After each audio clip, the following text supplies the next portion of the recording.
Alright guys, so before we even get into the video, I just want to say thank you all so much for the support that you've been showing me. I know Grand Cross, kind of boring. It is harder for me to get traction since there's so many big Grand Cross YouTubers, but I'm still going to try my best, so thank you guys so much for 4.8k subscribers. I really appreciate it. It means a lot to me. I just wanted to let you guys know how much it means. So thank you all so much. I love each and every one of you, and hopefully you continue to support me on this YouTube journey, whether or not it be Grand Cross or another game in the future. But yeah, again, thank you guys so much, and I'm not gonna waste any more of your time. Hopefully you guys enjoyed the video. If you did, go ahead and hit that subscribe button and like button. But yeah guys, I'll see you all next time. Alright, so I know a lot of people are curious about the Ragnarok update, when we'll get it. So if you guys don't know, in the dev notes, they actually did release a statement on when Ragnarok is coming, the exact day. So in the 720 update, 720 through 721 update, depending on the time zone, this is when Ragnarok will release. So chapter 1 of Ragnarok will release on that day, so you can expect to see like people uploading about it, of course, when it releases. Now with that, we also get 100 free diamonds, a Ragnarok SSR heal for free, and a free costume set. Now obviously you guys already know the free unit is I guess her name is Thonar. I don't know if that's a rough translation or what exactly they'll translate it to on global, but for now we're gonna call her Thonar, right? So Thonar is the free character, and to be completely honest with you, there's nothing too crazy about her. I mean, really, she has a really good passive for deathmatch, where she increases all allies attack by 40% and attack related stats by 20% for 3 turns. But you have to remove a debuff using like a recovery card, right? So you have to remove it by doing that, and then you get the buffs. Otherwise, her skill set actually isn't that good.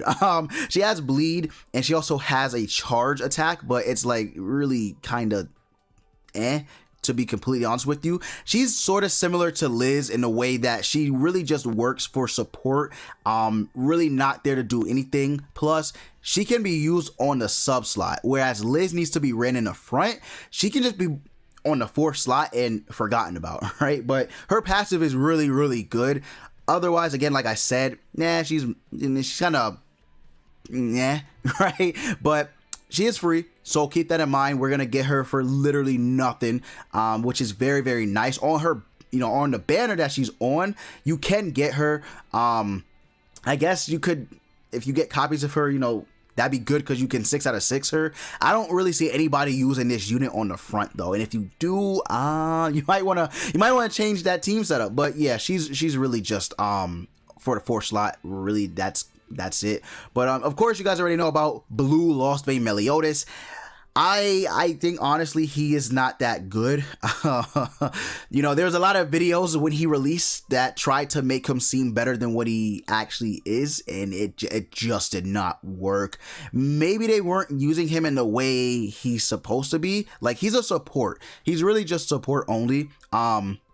And he depletes orbs, and he also decreases attack related stats on a single enemy, by whatever rank you use. But I guess that can be helpful, but not really, because it's on one person. It's not like it's on everybody. If it were on everybody, then we it'd be a different story.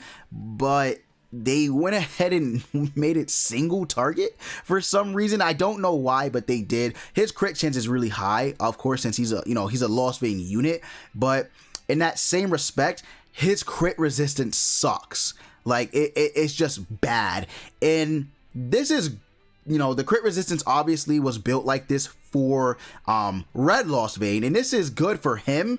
But on a unit that benefits literally 0%, like no benefits from having his crit resistance at 0%, he doesn't benefit from it at all.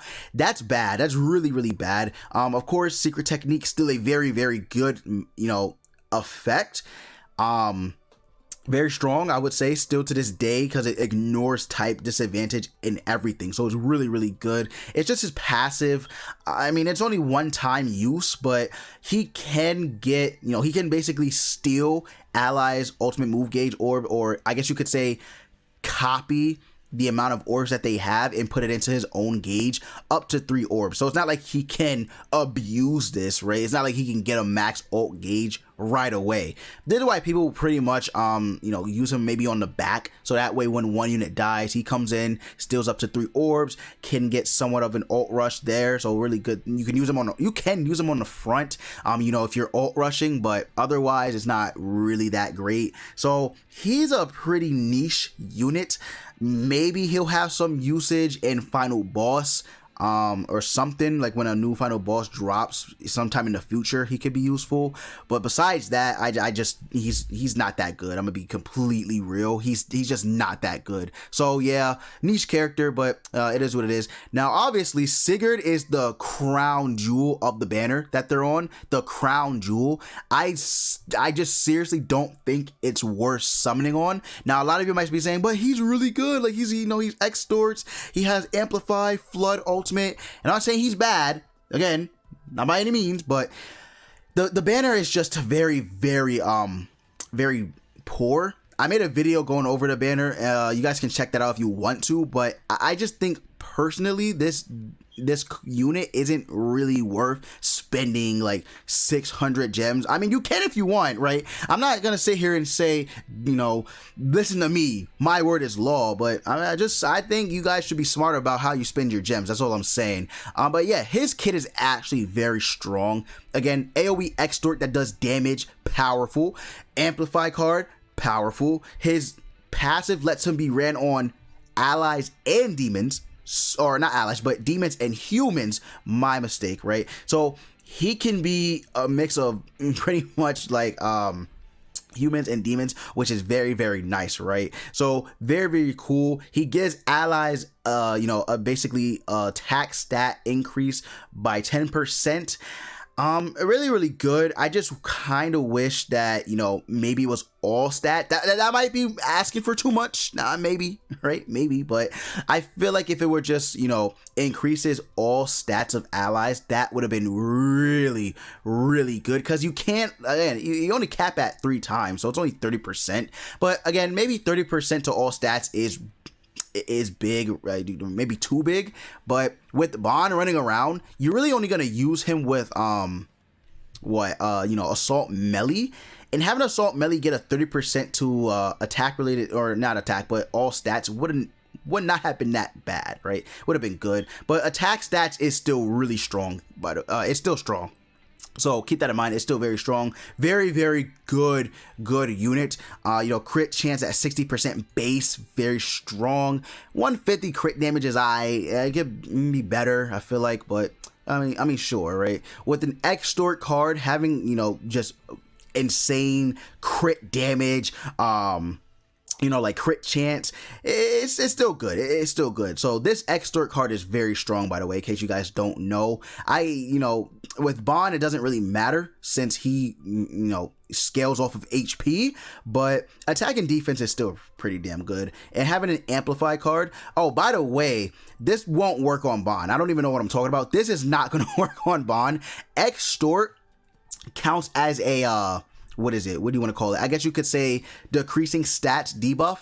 And that does not work on Bond. That does not work on Bond. In case you guys aren't familiar with his entire passive, it legit won't. It won't proc. Because again, he removes all stat decrease effects from himself, so you can't use this on him, but on everyone else you can. You'll be fine, right? You'll be absolutely okay. So keep that in mind. You're not going to be able to use that on Bond, but it'll be, it'll still be a really strong card on everybody else. You can, however, still use this amplified card. There's a plane above me, so sorry about that, but you can use this amplified card, right? And it'll still do really, really good damage once you get his, max stack of passive. You get this extort going. That's what, four buffs on him. So that means you're getting a increase of 120%. is really strong. It is really, really strong, so keep that in mind. But yeah, I just wanted to let you guys know when it'll drop. Again, expect these characters 7:20, 7:21, whenever you're like, whatever time zone you're in, so you can expect them then. But as far as that goes, that's pretty much it. There's nothing really too big besides them. I mean, we probably could see maybe some changes, because they do have the card system on JP. I don't think we'll get that, but it's very possible. Don't forget, we're also going to get a very special social media event, so be looking forward to that as well. But yeah, man, that's pretty much it. Hopefully, Ragnarok changes the way of this game, because, you know, at the current moment, it's boring. It is very boring, so we'll see what they got for us. But that's going to be it for the video. Hopefully, you guys did enjoy. If you did, leave a thumbs up for the algorithm. Comment below if you're excited, and as always, you guys already know, I will see you next time.